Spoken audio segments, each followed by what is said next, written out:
This is AV SuperFriends Off the Rails, an almost regularly scheduled open discussion on audio and video in higher education. We'll sound off about our most brilliant ideas, our dumbest mistakes, and everything in between. And because this conversation will almost certainly go off the rails at some point, we'll end up covering just about everything else. And now, the AV SuperFriends.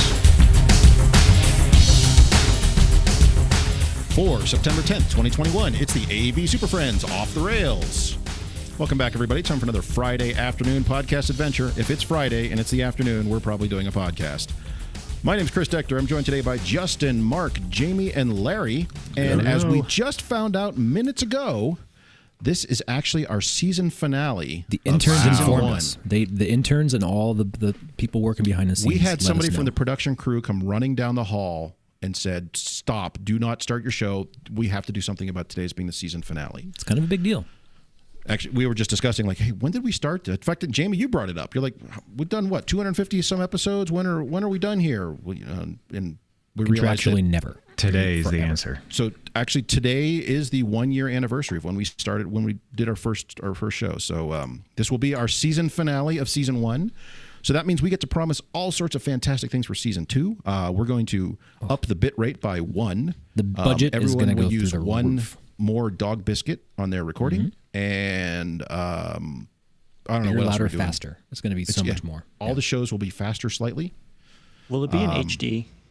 We're going to do Yes. them all. These High are def all. audio. The audio is all recorded in 4K. So Actually, I've been doing this all on tape. 4 This all kilobits. goes to tape first, and then I re-digit in, and that's how it's. Oh, it's more remastered natural. by Mark. It's more It natural. adds that yeah. warmth. There will be a remastered version of all of season 1. Just keep waiting for that. I'm going to remaster all of them. high bandwidth versions of season 1. Coming soon to a podcast near you. We're going to publish exclusively on vinyl and mail them to you. So this will be the slowest podcast delivery system you've ever heard of. Anyway, Probably the highest grossing one.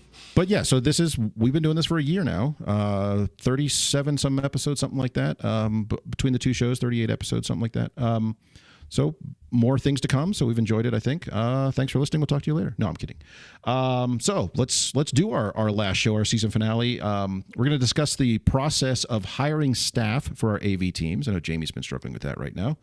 We're going to talk about what we like for testing tools and equipment, stuff we always take with us on a job site. But first, let's do some AV news. So I sent this article out to everybody the other day. This comes from EdTech magazine, and ironically, despite the general theme of being higher ed focused, this is from their K-12 magazine.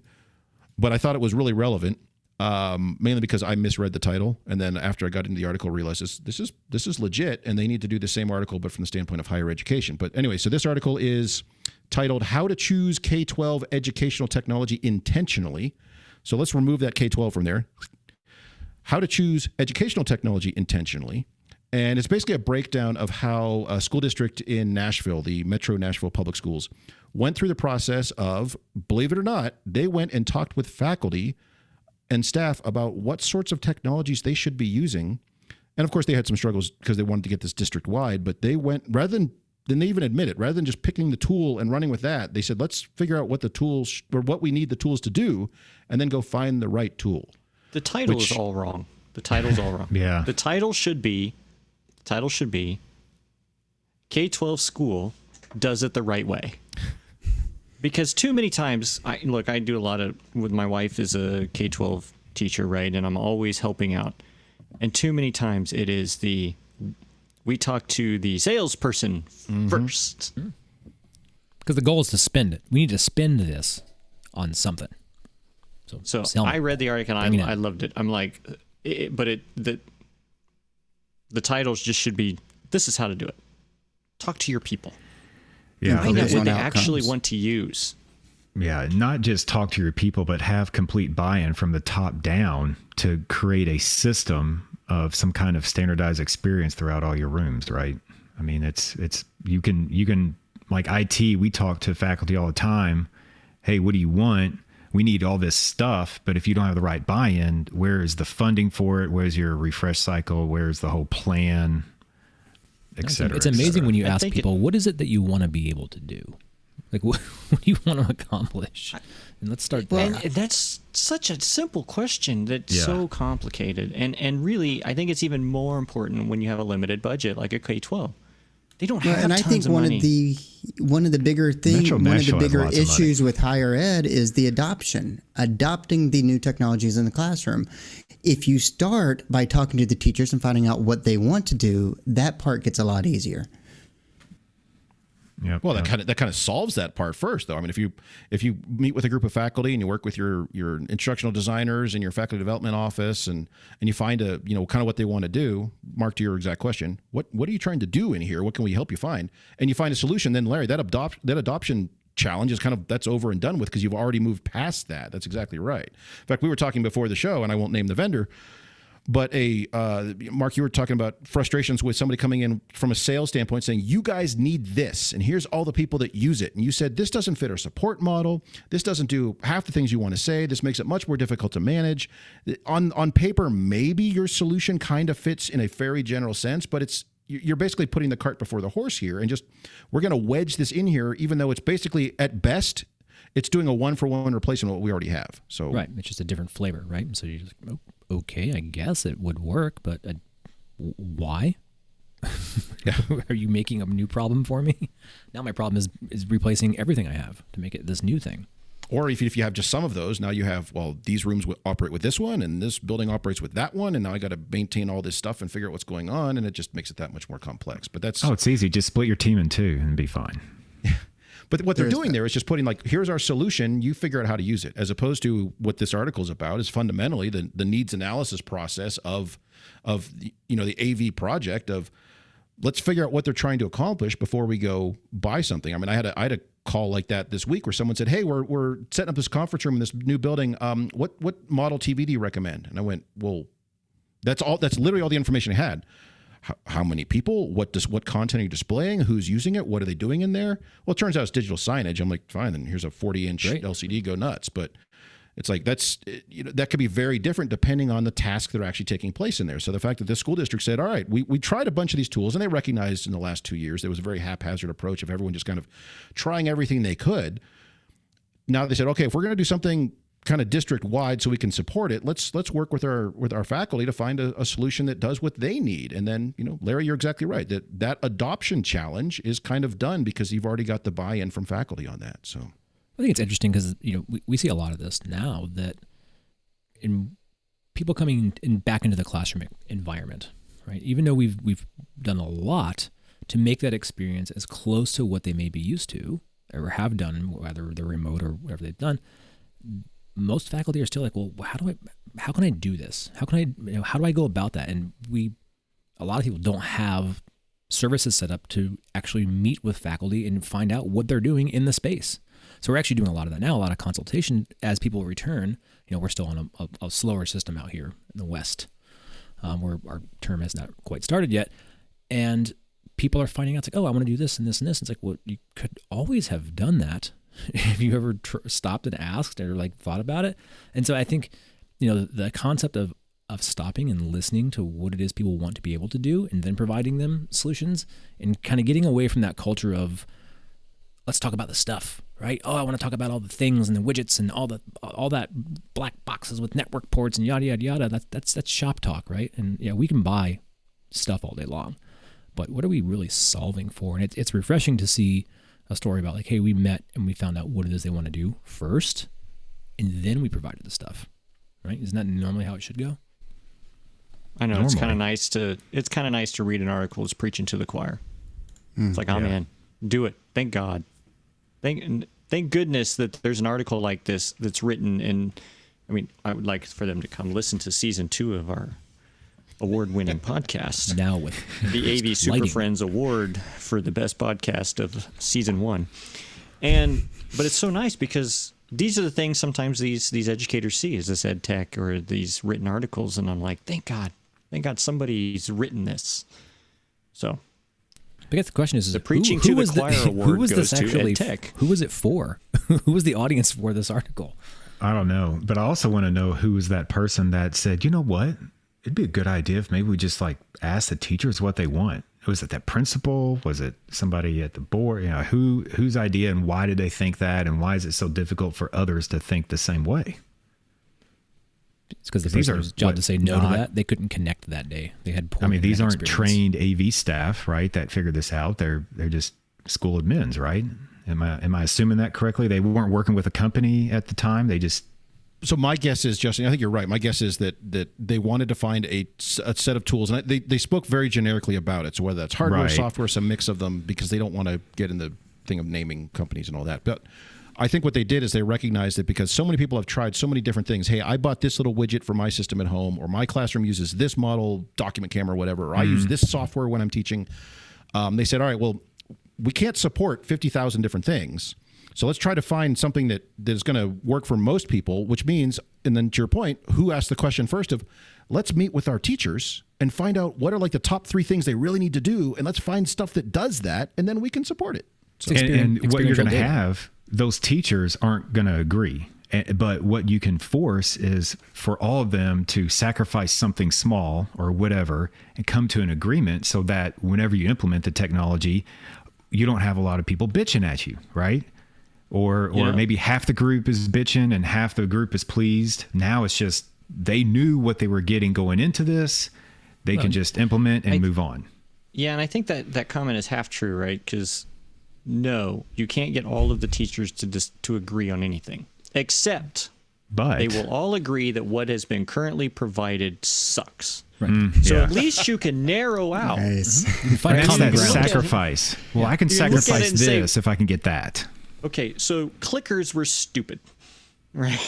Yeah, so this was dumb. But that's So part of like smart boards brand suck. recognition, right? People Why you gotta people pick go on into clickers, man? because they're always like, oh, well, I use this, and people themselves start talking about the things and the brands, and it's like, well, I think this process that went through really put it down. Like, define for me your experience, and don't use brands, don't use the thing, and then people don't know what other people call their experience. So you had a neutral party looking at experience, say, okay, you're doing this, you're doing this. This is the tool that lets you do that experience well, right?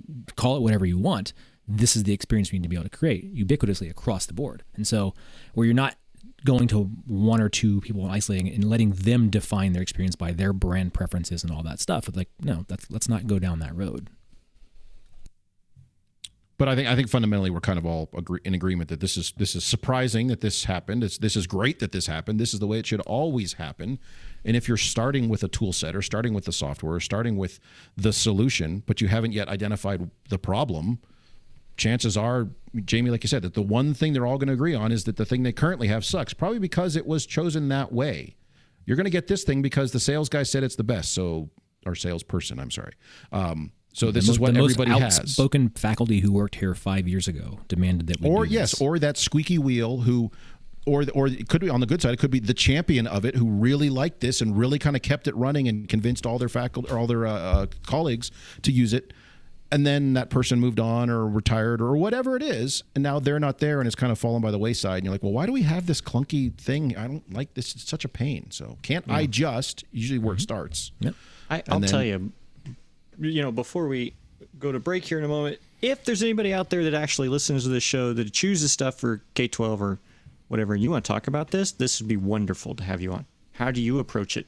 Because it is a little bit different perspective of education technology. So give us a ring. It is, and they're like an entire district is a different scale, right? It's not. Yeah. It can be varying across the board, and there's probably huge districts where this would be a much harder exercise.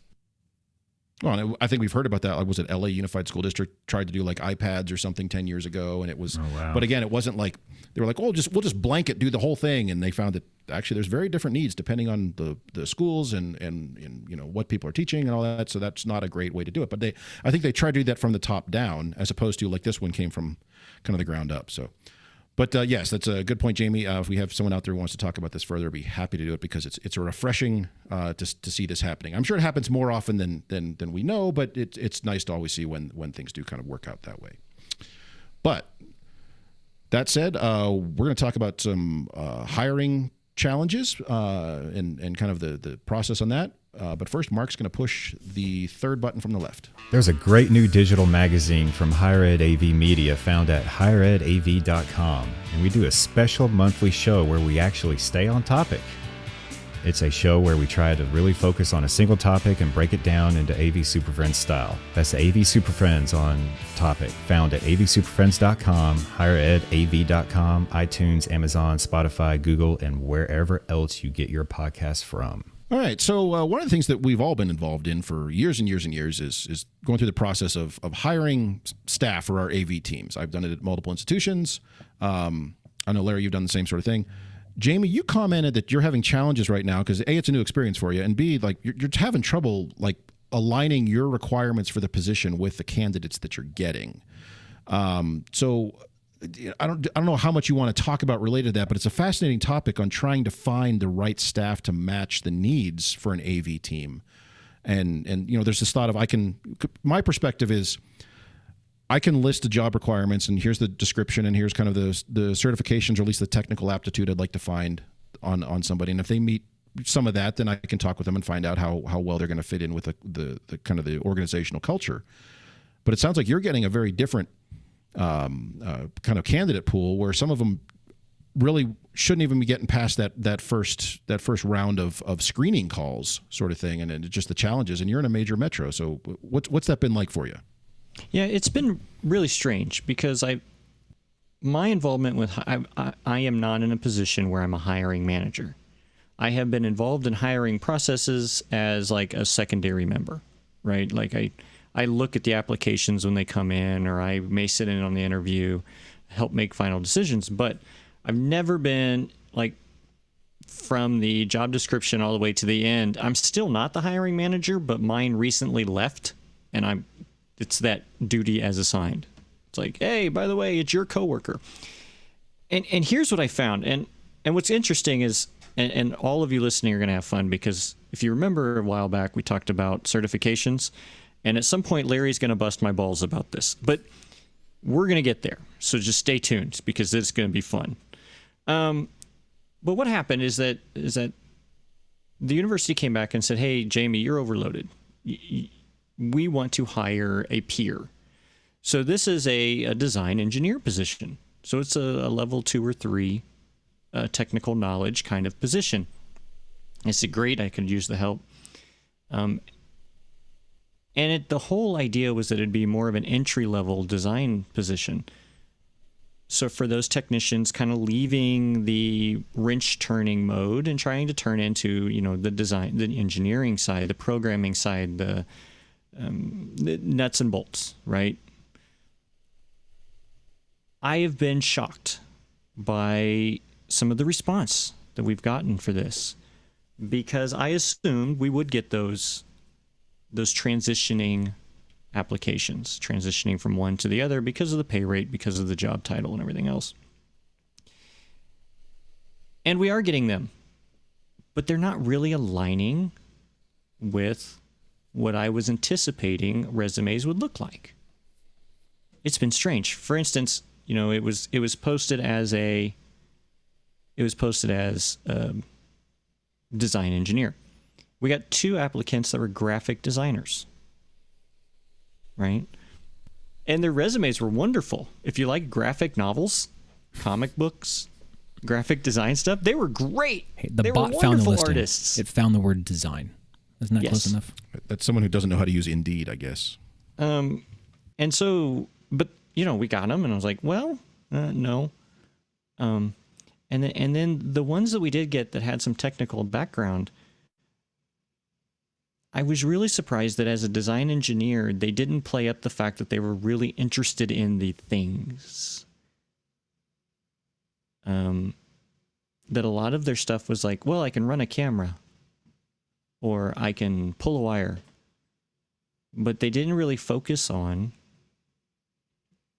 I really dig DSPs, or like programming intrigues me. I don't know enough. I want to learn more.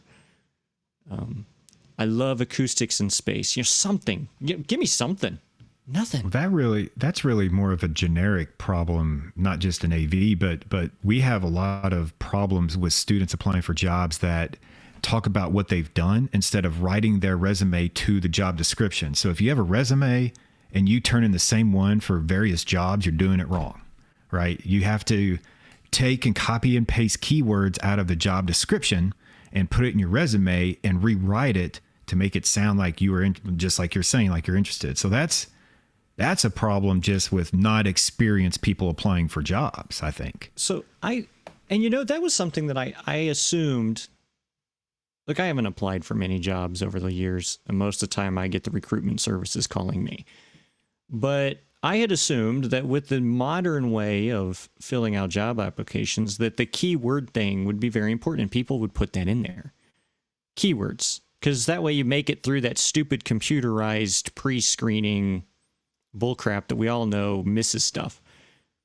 And I didn't even get keywords like manufacturers or anything. I was surprised, and I guess it is like Justin said. The rest of you have that same deal where sometimes it's not there. Oh yeah, we're seeing a bit. I'm not on any hiring committees, but we hear and talk about things that are going on because we hire a lot at Western because we have a lot of turnover because we don't pay a lot. Different story, different episode. Nonetheless, so we hire people a lot, and I always hear, well, we got this weird, just like you're saying, Jamie, we got a web designer for an installer. And another problem that we have, that we see a lot, not just at WKU, but other places, is IT cannibalizes itself. So if the help desk is the lowest paid and they want to stay at WKU and they just want to be in IT, and then an AV help desk opens up that pays more, they're just going to try to apply for that. And they'll probably write their resume about help desk and not AV, which is fine. You can, train up on some of those things, but it's going to be harder for hiring managers and committees to pick out the good ones, because guess what? That graphic designer could be a good hire, but there's no way for you to know unless you might have 2 or 3 interviews with them. I don't know. It's a process. Yeah, Jamie, I was originally coming to this podcast to give you a hard time because of how much you undervalued your search. No, it's coming. Just wait, it's coming. But I want to just kind of bounce off what Justin said, and in my opinion, in a lot of the interviews I've been a part of, finding the right person is more important than finding the person who's technically trained to fill the job. Correct. Like, if you have somebody who's a good worker, who listens, who can articulate what they're thinking and has and they're empathy show up for the clients, at the end of the day, I can train anybody to do most of what we do. They might not do it as well as somebody who's really, really passionate about it, but if they do everything else well, it's probably a better employee in the long run. Well, I think you're talking about like entry level versus like advanced level thing here. Like entry level, you can totally, it's all trainable. Every skill set we have is a trainable skill set. But I think there's expectations around like above and beyond the entry level. What would you have? And I think there is this tug of war that happens in like the resume, right? Do you load your resume full of keywords and buzzwords and things that a bot can find, or do you really speak to your experience? Because your experience is not manufacturer specific. It's what does it mean to have had worked with these things? What is the culmination of that? And so, but a lot of younger employees and people who are looking for jobs don't really grasp that yet. They think that they just need to put down the laundry list of items and what they've done, right? Like and that's my not history right. is what's going on. It's like, well, no, what does that mean? You did this and worked here, and what does that get me as an employer? What value do you bring to the table now?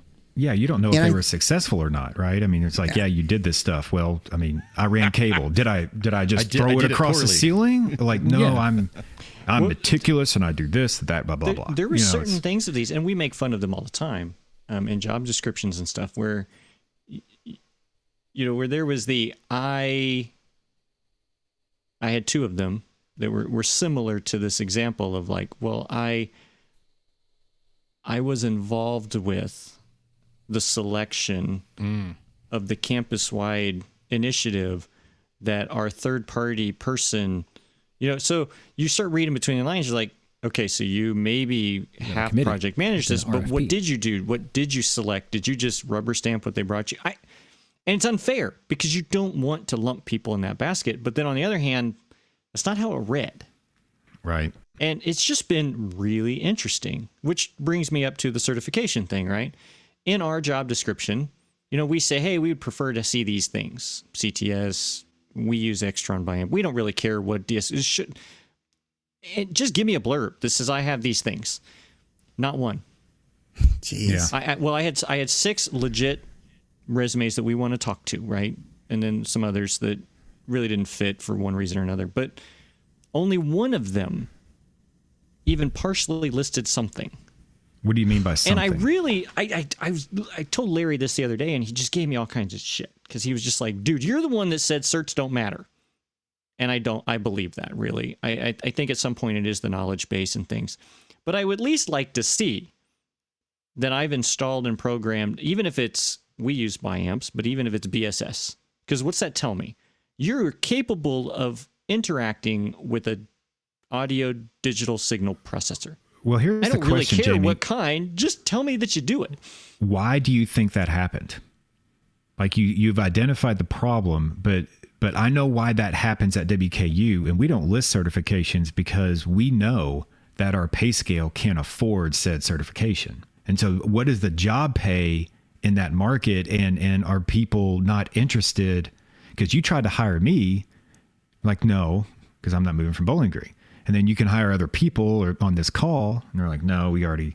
So it's like, why did that happen, right? But, I mean, how much of this position in question is truly autonomous, where the person is free to use their own thought and to design and do what they want to do? Or are they really just regurgitating standards and doing things like that? Because I think it's the devil's in the details of how this is written and what you're going to get for people who apply. If somebody sees this as, this is just, labor, like that's what you're going to get. And you're not going to get a very deep pool of applicants. Whereas if it's written in a way that's like, hey, we want a creative person who can be really engaged and come up there, and we really value the intelligence of that person, you'll get a different subset of people that are going to apply for that. And Jamie, I agree with you a little bit that the knowledge is more important than the certification. But what the certification shows me is the applicant that has their CTSD, or you're probably not even looking for that, just has their CTS. It was a wood. They are actively preparing as though their job won't exist in 5 years, and they're preparing themselves for what that next step looks like. That person has a plan. That person's driven to improve themselves, and that's what I want working for me. I mean, then there's just the total labor market right now is tough. That's the other thing. It's very difficult right now to find quality people because all the ones that are quality, guess what? They're already working for somebody. Yeah. And so or they have 3 jobs to get, right? And yeah, exactly. So the ones that are worth their true money are, guess what? They're making the true money. So you're really looking for the unicorn, like the person you're that looking doesn't for know someone who's value. never done this, who would be good at it, and and that's the hard part. How do you figure out who the best person is out of your 6 to 10 people that you have to choose from? And unfortunately, one of those people might be that graphic designer, but you don't know. There's no way to know. Exactly, and some of that is you have to narrow down the ones. And I'm not complaining about the pool that we got. It was shocking to me because I thought I pre-read the description. I thought, man, actually for an entry level, this would pique my interest. How much is it paying? I was looking to make that transition from being a technician to a design engineer. Not that I'm awesome, but this would have piqued my interest. This is okay. This is next level. This is level 2, level 3. This is not my first rodeo, right? Does it pay enough, though? Does it pay enough to be not your first rodeo? Well, let's not get into pay directly, but I'd say I'm looking at it right now. Yeah. It's right down the middle of the line of where it should be. Okay. The pay is perfectly acceptable. I'm looking at the description. It's perfectly acceptable. The thing that's baffling to me, Jamie, to your comment about getting weird candidates, this is written very clearly to say, if you don't understand, if I say commercial AV and you don't know what that means, not even going to look at your resume. So it's not as if it's like just a blank slate of people just putting in, whatever. So it should already be setting the stage for what sort of candidates you're going to get. And that's why I'm surprised in a town of Kansas City's almost 2 million people, you don't have 5 or 6 really, really solid candidates to choose from. But if you're an integrator with one of those solid candidates, is there any chance in this labor market that you're going to let them leave? That's what I'm saying. Like it's too tight. Yeah. It's just too tight of a market. And some of the ones a couple of them are integrators. I would think you'd be able to get people from integrators, like you said, who want to move from senior technician into design. But they'll probably throw money at them to keep them right now because they can't find anyone. But I think, and Jamie, you've always made this comment about it, and I think it's 100% valid. And Larry, I know you know this too. Moving from integrator to education. The pay may not be 1-to-1, so they may not be able to throw money at them like that. But at the same time, you're going to have your weekends off. You're going to have your evenings free. You're going to, when you're going to be busy during the year. I'm going to be, it's going to be kind of quiet in October, and I'm going to go on vacation for 2 weeks, and it doesn't matter, sort of thing. So you get a much different kind of cultural experience, but you're still in commercial AV, like you said, dealing with DSPs and and working with clients and that sort of thing. So yeah, it's kind of surprising that you didn't get a really solid pool on that. So. But how do you advertise for that working culture? Because you just speak of it as like a value add, right? And so if it's value add, I think maybe especially in higher ed, I think we need to list it that way. We need to say, hey, but that's a pressure that like you're not supposed to talk about, right? It's not. I would talk about it openly. Actually, that was part of my next comment. It falls in here is that the university, again, this is the first time I've gone from beginning to end, right? Most of the time I'm somewhere in the middle once all this posting BS is over with because it's whatever. But they went to all the big services. And when you submit an application, our HR department, they pre-interviewed the hiring manager and myself and said, what do you love about this place? And they called them all the ones that put in a resume. They said, hey, you put in a resume. We don't know if you're going to be selected or not, but we want to tell you about UMKC and about working in higher ed. Oh, that's kind of cool. And repeated, just, dictated everything that we said, which is what you guys just said. And I thought, hey, that's a bonus because that's something that I don't have to deal with in the middle of an interview, right? And even if we turn down the resume, they still have that idea of maybe it's not a bad place to keep looking. So that was really interesting that they were out there doing that, which leads to the next part. Surprised me a little bit. They've gotten to the point now in hiring here, and I didn't know this, that it's like a machine. It's like they give you this handbook and you have to, there's these certain questions and you're supposed to stick to the script for everybody. And I said, and I asked it's called the person insurance policy. Well, I get some of that. It's an equity thing. They want to make sure that everyone has, as much as they can, 99% the same interview experience. You get the same questions, the same topics, the same discussions. Because they told us, hey, if you do Zoom for one in the first round, you need to do Zoom for everybody. Yeah. If you do a call back and they're in person, fine. But then everybody that gets a call back, it's in person.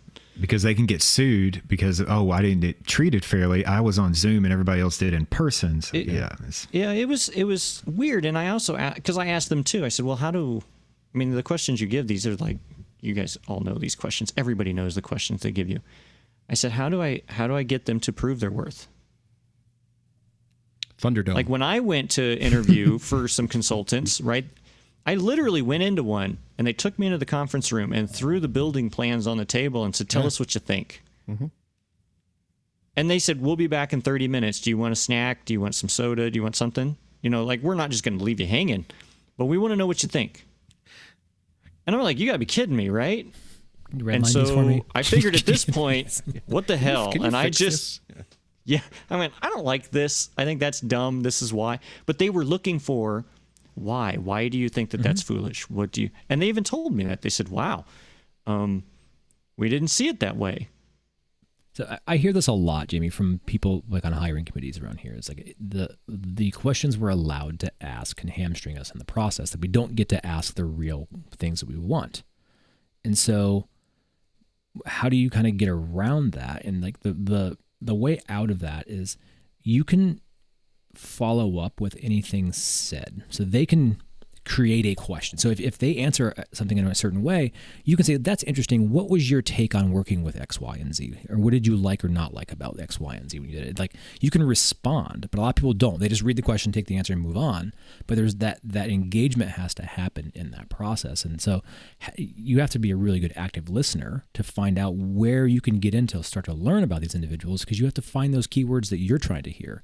If anything comes up where it's like, oh, I did this and it was tangentially related to technology, like, you got to find a way to get through that door to respond and get them to open up more about that experience. And there's an art to that. Like, you can't just read the questions and think you're going to get all your information about that individual. Like, you have to really dig and be active in that process. Yeah, and that's how I normally, coming from journalism, right? That's how I would normally approach these kind of things, but the rules are different. I was surprised because, look, the CYA syndrome in corporate America now is kind of crazy, but I guess it's just kind of eye-opening, because since I didn't have to deal with the cover your ass syndrome, I always just went into those interviews, asked whatever I want, and then got the evil eye from whoever the hiring person was, like, you can't ask that. Well, I think in your scenario, I think that sort of thing, to Mark's point about that as a follow-up, or in the second round, you're a little more free. But usually, especially in that first round, or they'll say, HR will say, okay, this is an IT-related position, so there can be a couple of technical questions, but they have to be pre-approved, and everyone gets the same questions. But at the same time, they have a lot of, here's the boilerplate. We want everyone to get these questions, especially during the screening interviews. And that's been my experience as somebody who tends to interview a lot and tends to get offered a lot of jobs. But I've been in some where they just round robin, like, here's the 6 people on the committee, and they just go around and ask the questions, and then there's no follow-ups. Yeah. And sometimes I have to kind of tease out what they're trying to get at. It's like, wait, how do you want, are you talking about this, or are you looking for this? And try to get more information, because some people are just reading off the paper. They've never seen a question before 30 seconds ago. Reading off the paper, yeah. And if that's what they're doing, then they probably deserve to get, poor candidates working there. Because if they are doing that, are they actually listening to the answer? Because how do they actually know what the question is? Are they actually involved in that process? Exactly. If they're just reading stuff, it doesn't do them any good. But you can get a robot. You can get Siri to do that shit. I thought you can just email me those questions. The auto interviewer by Apple. But usually it's when in the follow up, the second round or something like that, where they'll open some of that back up. So if you're in that point, you can be a little more free on that, and you may have to, again, have stuff somewhat approved, but look for those opportunities to follow up with them and really try to tease out the details of what their background is or something. I mean, even if someone, like you gave the example of somebody saying, well, I worked with this, like, well, give me details. Tell me on more. That sort of thing. Tell me more. You really should be looking for people that flip that paradigm. You want these people to be interviewing you. Yes. Like, that's what you want this to be happening. Like, and even if you're listening to this right now, change your philosophy of if you are interviewing, you need to get information about that company. Like, that's your job is to decide if this is a good fit for you, not trying to prove that you're quality to work there. Like, you absolutely. Whenever I'm a candidate, it's a buyer's market. Their job is to sell me on the job, convince me to come work for. And I have interviewed places where after even like the first interview, said, basically, you guys cannot pay me enough to work here. To work here, no. And you see, I've that's turned the down approach I jobs take because it wasn't a good fit. Yeah, to other things, right? So we've said before that I coach club competitive soccer, right? And during the tryout season, like, that's my whole goal, is I'm trying to convince the parents that I'm a good fit, right? Not that their child is good enough for me, but that I'm a good fit for you. And that's what, that's my philosophy in some of this, is I want to convince you that you want to be here and you want to give me your passion. You're not just doing it, right, just because you want a paycheck. One of the things that in this process that we don't interview for another week or so. So, I'm only halfway through this, but. So take notes. Yeah, well, and this is really good information. But one of the things that's been new, and I'm curious on if your institutions do this or you've heard this other place, like Chris, you moved around a couple times. When they set up the interviews this year for this particular position, and I've never had them do this before, is HR sets up 20 minutes aside before they come to the regular interview to cover benefits, to cover culture, to cover that, to get all of that, not that organizational stuff that, like, how many days vacation, what's sick time, to get all the policy questions off the table so that when the candidate time comes to the yeah. interview, you focus on the job and you're not focusing on the garbage. You know, that's Now, it's interesting you important. mentioned that, because some places do that on the onboarding process. Yeah. After I they've was gonna say, that's- accepted. Usually that's not even part of the interview. I mean, And like, or what do you in- mean in I broad have strokes, 3 they'll be days of like, vacation? if you have questions related to that, here's the HR contact, website, and they're happy yeah. to talk with you about that. But yeah, that's Yeah. not part. That's never part of the interview process itself to talk about like vacation, and that just doesn't. That's the this was- negotiation process, it's like in my experience. Before they ever Well, get to that, me, yeah. they have those questions. Like they have that before they ever get to the real interview. Well, they that's have good it because so then you that don't have to worry about it. I know. I was like, this is great. That's respecting people's time in that meeting, Yeah. right? Especially, yeah, they if shouldn't be 6 people speaking on a on call, behalf of yeah. HR. Like that's not their job. Does yours do that? Or like my experience has always been it's after. Like Yeah. it's the last step before you accept, not the first thing before So you get started. I have interviewed places where I get a screening call from HR. They want to confirm some stuff and set up a time to meet with the team. But as part of that, they go through all the benefits and health stuff and all the rest, and they can ask questions. And that was all long before I ever even interviewed with them. So that was really early in the process. I mean, they talked about, that was the one where they were like, oh yeah, and you're 100% vested on day one and all this stuff. And it's like, oh, okay. So, yeah. But so I think it just depends on the individual institution on that sense. So. yeah, And honestly, it I was- can't remember how UMKC did it 13 years ago or whenever the heck that was. Yeah, and I know everything's changed, and but it's just been a really interesting experience for me because it's not a position. I've always lived on my own little island. I've never had a staff. I've never had hiring duties. I've always been involved with them. I've always been a half a step away from the management where I was involved with things, but I didn't actually have to be responsible. And so some of these things, it's like, is this what you guys do? So it's really cool. It's important because I think one of my executive folks around here once said that it's easier to get divorced than it is to get rid of the wrong person in your organization. So you really need to make sure you're going through that process. It needs to be a two-way street, and that people have to be committed to this, and that entry level is one thing, but when we start moving around in that ladder, it becomes really important to make sure you're getting the right person, and that the culture becomes everything. So I'm going to put you on the spot before we take a break. Put you on the spot. Round robin. Make it fast. Okay. Shotguns, right? Favorite question you get asked? Like when you get an interview, or that you ask when you interview. Okay. I'll go first. So What you got? So I always like to focus on metrics of success. Just quite simply, the last person who either had this, what were they successful at? Or where were they not successful? And then kind of as the follow-up is that, if I was successful in this position, what would be the top 3 things I need to do? Plain and simple. Just start there.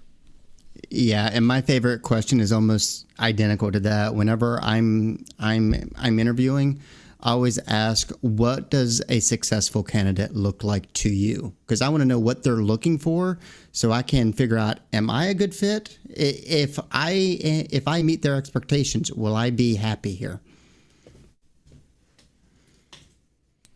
Justin, you're up. You put me on the spot and actually can't think of one, to be honest. No, that's I'm cool. going through I'm the okay with whole- that, right? I'm okay. Yeah, it just depends. Like, I don't have a favorite question I ask every person. What I, would you going back ask to what Western Mark- Kentucky today if you were going to redo it? What And would they were you ask hiring them? my position. Yeah. What would you ask? Yeah, it's just hiring How you. much control do I have when I design AV systems? Or am I Okay. going to have people Fair. with their mitts in my Do I have designs? an anonymity? Yeah. Or how Am I allowed to explain? do my job? The biggest thing that hits me You don't right mean now, if I anonymity, you mean interview for a autonomy. job, Autonomy. Yes. Sorry. I want to talk about accountability. Anonymity. That's what It's I would Friday want to. afternoon. I would want to talk about accountability. Like, who's accountable? Like, if I'm doing this role and this is the process, then where does accountability start and stop with me and other people? Yeah, that's good. And that defines how well your team works together, right? Chris, you probably have like a laundry list of them. So I was gonna say, what's yeah. your top 10? Go. Just rattle them off. So I have a running sheet here. It goes back to 2014, and it's literally course you called. do. It's called. Do you have any questions for us? Yeah. And it's 'Cause every time he I does come up this Never. Every time I come up with an idea for a question, I put it on there, and I break it down by place I've interviewed. So I'll just use one for the most recent one, because it's some things like, what's the timeline for hire and start date, and what's the day-to-day look like, and some of those boring questions like that. But so the one I asked here is, and because the position here was vacant for almost 2 years because the previous person left and then COVID, and so they had a hiring freeze and all that fun stuff. But so my question was, this position's been vacant for a while. Is the current listing, is this a modification, or did they just take the old description and just throw it right back out? Has there been any changes? Because in my mind, there absolutely would be. This is a fantastic opportunity to A, periodically revisit what the position should be doing, but B, especially with COVID, I mean, the role of somebody in higher ed AV should be significantly different, or at least have a different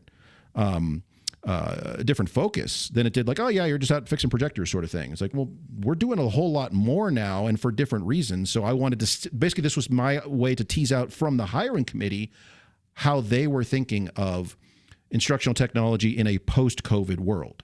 And so that was my entry to that question, was my entry to that conversation. And it probably went on for 15 or 20 minutes sort of thing on, kind of get their vision on the role on campus and out, what all should be encompassed in that sort of thing. And so that was, that's just one of my questions on that. But that was based specifically on this one.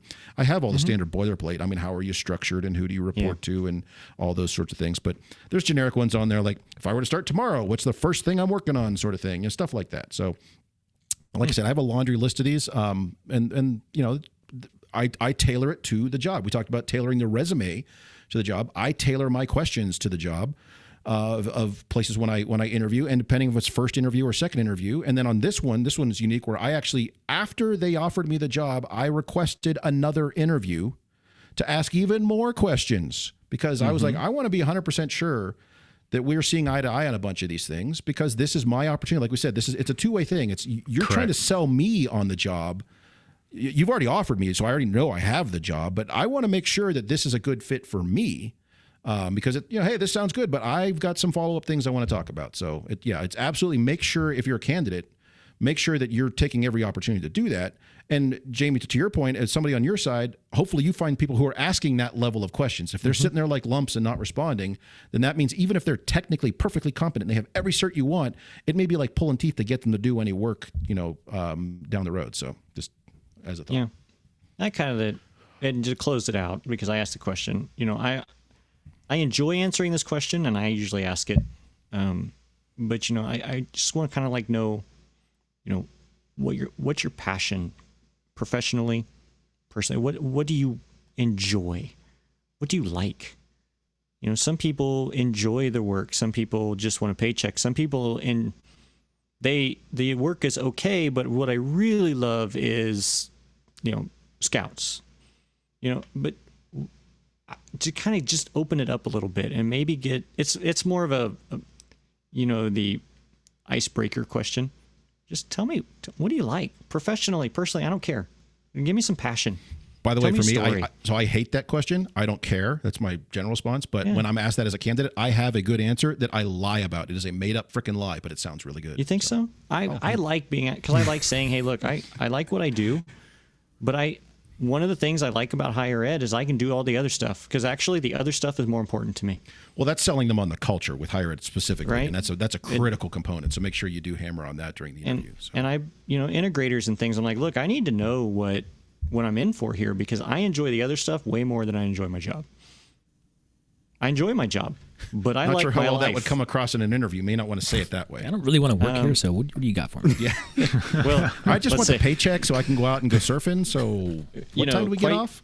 Quite honestly, when you already have a gig and you're interviewing, I don't really care. It's a totally different world. You really are trying to rip me away from this place. So here it is. Yep. It's 100%. Yeah. I don't really like your culture, because I've got a gig. Don't care. Anyway, that's a different view. Hey, thanks a lot for doing that. What do you mean there's no power on that wall? I asked for that, I don't know, weeks ago. I emailed someone about it. We can't install our AV gear until we have power there. Does this sound like your experience trying to get things done for an AV project at your school? It's time to stop relying on those stacks of sticky notes and spreadsheets that you've been using to track all of your AV projects. Announcing the Higher Ed AV Project Lifecycle Crash Course at InfoComm 2021. Crash course? That's right. Join some of your peers from colleges and universities for a workshop on the Higher Ed AV project process. Wait, isn't this just a project management workshop? Not really. This is specifically about AV projects in higher ed. We'll review the AV project structure from beginning to end. We'll address needs analysis, project scope, setting expectations, project documentation, and everything you actually need to make your project successful. All from the unique and multi-role perspective of higher education AV. So this is just for higher ed? That's cool. You bet. We'll also discuss some of the best practices related to support, proactive maintenance, Division 27 specifications, and institutional standards that you should consider throughout the AV project. Wait, what is Division 27? That's a group of general specifications put forth by the Construction Specifications Institute for Commercial Building Construction. Your school likely already has their own version, and every contractor on your campuses use them. So we'll learn to use the same language as our contractors and engineers and consultants to be sure we're all on the same page? That's right. This is an activity-based workshop, so there'll be lots of discussion and small group work to develop sample documents and procedures that you'll be able to take home with you. That sounds great. When is this workshop? It's the Higher Ed AV Project Lifecycle Crash Course on Tuesday morning at InfoComm 2021. Visit infocommshow.org for more information. So for our last segment today, I want to talk a little bit about, in fact, Larry, I think this was your suggestion months ago about like, hey, let's talk about like the tools and testing gear that we use. What do we like and what are we using? If it wasn't your suggestion, it is now. So I have my note on this one just basically like, what's in your tool bag? You know, what are we taking with us? And the way I'm going to pitch this conversation is more of, you know, what gear do we always take with us when we go on a job site, whether we're fixing something or installing something new, we're doing some commissioning and testing, we're doing initial walkthroughs, because it's all different gear, but what do we like on that? And then what's that like one piece of gear that maybe we always forget, or you know we wish we brought with us, or maybe we don't have but we'd like to, or we dropped it off a ladder a couple years ago and it broke. Or Mark, you were bringing up this idea of like you've got this new thing that it really helps you a lot right now, and it's kind of like this is my go-to thing right now. So I have a giant list of stuff that I rattled off in the notes here. I don't necessarily need to go through all of it, but I can talk about any of it. So I don't know. In fact, Mark, why don't we start with you on the Sure. What is the stuff in your tool bag? What stuff you always take with you? In fact, I do want to also mention that you and Dawn there had this concept of the go bag, kind of The go bag, yeah. I've got my baby tool bag. If I need more than this, I'm going back to get the big tool bag, but I don't need to take everything with me. I'm going to take this little go bag with me. Okay, so I'm gonna start by preferences. There's somebody out here who's like, all I need is a Leatherman or a Gerber or something like that. That may be true. However, that tool is a tool that's capable of doing any job, but it is not the right tool for any job. Just so you know. So we're not going to build on that. But so yeah, my actual install, I have all the normal assortments of screwdrivers, crimpers, shears, all of that stuff. I'm used to have a soldering iron, doing less soldering nowadays. But the most pieces that I kind of put into my smaller bag and break away when I'm running and gunning, shorter screwdriver, and then we're gonna call it the tweaker. I know it may be not the preferred nomenclature for the whatever, but that we all know what that is. Then Cat 5 crimps, some ends. I do bring like a little major well nowadays too to do some testing for video, to be able to get video into a computer. USB NIC adapter for my laptop if I do need to go out to get onto networks. That's kind of the basic stuff. Right. And then if we're doing, that's for like kind of running. I have a small little breakaway bag, but obviously like fluke, things like that. When we start doing a full install, how many times you've been burned on an install and thinking things are done correctly by some person, and you ask them, did you certify those cables? And you're like, what are you talking about? What do you mean? And obviously having that in a small form factor to be able to run I around. squeeze the crimper all the way. Isn't that good enough? Yeah, it's not all you need. So those are that's my go-to stuff. And then I'll throw it in and just kind of keep it timely here. Thing that I've been really loving lately, since obviously we've all adjusted a lot of rooms to get transport. I've been really into like the little Atlona IP USB transport boxes, AB. Really simple. They've been saving me getting things across through network, getting USB audio to and fro. Been pretty rugged, rock solid. They're not cheap by any means, but they've been helping us tremendously save time and turning around some rooms. I've got my normal, like you said, my normal go bag of regular tools. I've always, that's my thing. Like I've always told people, if I go and respond to a ticket, typically it's 10 minutes and a tweaker, right?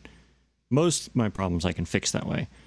But I've gone through a phase for a little while there, like the go-to troubleshooting thing for, especially for digital video, was my quantum data analyzing kit, right? Because it was a quick plug. I could certify an HDMI cable. I could see what was coming over a cable. I could see what I was transmitting. I knew what the resolutions were. Everything was right there. That's changed within the last year. It's the link runner. It's what network switch am I in? Is it providing enough PoE? Interesting. Like that's the one piece of gear right now that every time I show up to it, because usually I'm called in after the technician's having trouble. Mm-hmm. Like, well, where's the link runner? And it's amazing because it's just, then I know who to call. Is it networking? Is it a Cat5 crimp? I'm not guessing anymore. And so my new favorite testing device is that link runner, because that's what all of our crap's go into, and it tells me exactly what to fix almost every time. Work smarter, not harder. I still have my go bag, like my full tool bag. I can't honestly think the last time that I've used it, because usually if it's got to a point where I'm the one going out, my team's out there, Somebody they can do their have job. their tools. Like I don't need to carry my stuff across campus. So all I carry with me now is a 10-in-1 screwdriver, a pair of strippers, and a tweaker. And then I will carry my soldering iron occasionally, just because these new kids today don't know how to solder, and it's kind of funny to solder in front of them and show them how they Get do off it. my yard, you kids. Yeah, but I mean, really, like anymore, I might help out with some programming. I might do some DSP setup. It's just my laptop and a NIC card, and that's all I really use. I use my cell phone as a testing device, but I carry light. Oh, yeah, the light on my cell phone is critical. Yeah. Yes, the flashlight on my cell phone is the most used tool that I use. Really? And the I camera. hate my light on my flash. You guys don't carry an actual little flashlight anymore? Exactly. Yeah, I have a Thank pin you, like Chris. I this. carry nothing I absolutely have to have. So I have a backpack like a 12-year-old, and I carry around, and so I can blend in with all the students on campus. And within that backpack, I'm serious. This backpack, I've got it right here, and I carry it to all my meetings. Thermos. Because my job role is, to meet with people, design systems to meet their needs and solve problems, and also commission after the fact. I help gain structure, setting all that stuff up, but I'm not the one setting up the DSP. So my laptop consists of, I've got the list right here, tweaker, tie wraps, because when I have to move somebody else's cabling, because if it's simple, I'll fix it right there when I'm commissioning, so that I don't have to have somebody else come back. Laser measure, meter for gain structure, pencil and notebook, tape measure, iPhone, not for the flashlight, a pair of snips, a 6 to 8 inch little monitor that doesn't have a brand name on it, that does SDI loop out and HDMI in and out, which is really cool. And network patch cable, and my adapter bag for my laptop. That never changes, and I take that everywhere, and it solves 99% of my problems. Except Dante on the network. That's also not my problem right now. Sorry, I just had to throw it in there just for. Not my problem.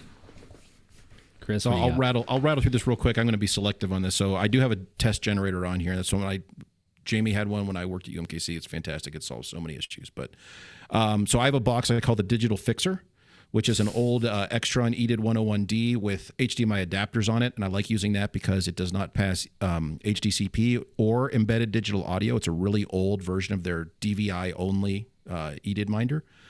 So it's great for troubleshooting signal flow. Is the issue with the computer that somebody's using, or is the issue with our system, sort of thing? So that's just a solid one for troubleshooting. I have a collection of every adapter ever made that I have strapped to a little Cocoon branded little I don't know what you call it, little adapter holder sort of thing. Be selective here. I do have a 10-in-1 that, like Larry said, I have a Klein, and then I have Mark's favorite, my dollar store special screwdriver, which he hated because the bits fall out of it. It just feels like the cheapest thing, but I use the crap out of it. No substance. So a Fluke micro scanner, which I started calling the baby Fluke because at IU we had what we call the big Fluke, which is part of their Versa line or whichever one it was, but we'll do full certification, whereas the smaller micro scanner is primarily going to do connectivity, just verify that you have good signal path. It's not going to certify that. And then as an added bonus, the LCD lift, not so much that I take it with me, but that's like my top tool is like that damn lift for like getting monitors off the wall. You will know Chris had worked for you when you look back in your storage room. You're like, I've traveled the country lift that's sitting buying there, lifts and leaving them at places. It's fantastic. If anyone needs a top recommendation, what the heck, Jamie? What the heck is this? An Easy Spread, E-Z spread and lift something. It's Easy Spread and Lift. Look it up. It's this wackadoo thing. They make a TV lift. It's fantastic. They're really handy. The one you have to put the column in and make it tall enough though, where it doesn't fit in an elevator, and it's super annoying. If you put the extension columns on, it will not fit in an elevator. Yes, buyer beware. It is super handy for those, especially larger monitors now, as they're lighter. So it's not so much lifting because it's heavy as much as it's awkward. So if you think about like an 85-inch monitor, you can lift an 85-inch monitor by yourself, but they're now so thin they will twist and the screens will snap. And so having a lift to put that on, and you can ratchet it up and then you just drop it on the mount, sort of thing, makes it super easy. So anyway, so all those fun things are not necessarily. I don't have the lift in my tool bag, but we don't have one here yet, but it's on order. Did you order it? Yeah. Nice. So it's always a fun discussion to kind of have this discussion of what people take with them and see the different roles and how those roles shift. Larry, I liked your comment of like, in my role now, if I need to take tools, those tools are already on site because other people have already been there. So I don't need to haul all that across campus. So I was gonna say, it changes. If you're doing like tier 1 versus tier 3, like that's your tool set's going to be different. Oh yeah. And especially if you have that same tool bag that you started with as tier 1, and over the years you've kind of modified it and stuff's carried through, and what have you taken out and what stays in there, and why you probably have things in there. Actually, that'd be a better question. Even be like, look at your tool bag and ask the question like, why the heck do I still have this in here?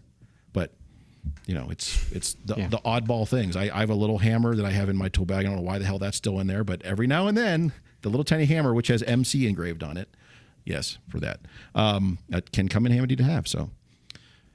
All right, well, so if you need tool ideas, we just rattled off a bunch of them. Write all that down, buy all that stuff. You will not take it with you every time. You will not need it all with you at every time. And there are still going to be things that you need that you don't have with you. But that's how you grow your tool set. You need more stuff, and away you go. So stock your staff tool bags. Make sure make sure everybody on your staff has them too. Well, and it's always a good idea to find out tools. There is a tool out there that somebody else likes that makes your job easier. So steal it, not steal it from them. Steal the idea of the tool from them. Take it Or steal it. Take it. Well, we've managed to ruin yet another episode of AV Super Friends Off the Rails. You can contact us with questions, topic ideas, or general complaints at mailbag@avsuperfriends.com. If you complain loud enough, we might just invite you on the show. Nice work, everyone. Sharp broadcast. Really good. Everyone on the floor as well. Really a lot of hustle. I liked it. The opinions expressed by the AV Super Friends are solely those of the individuals and do not represent their respective institutions, organizations, companies, or clients.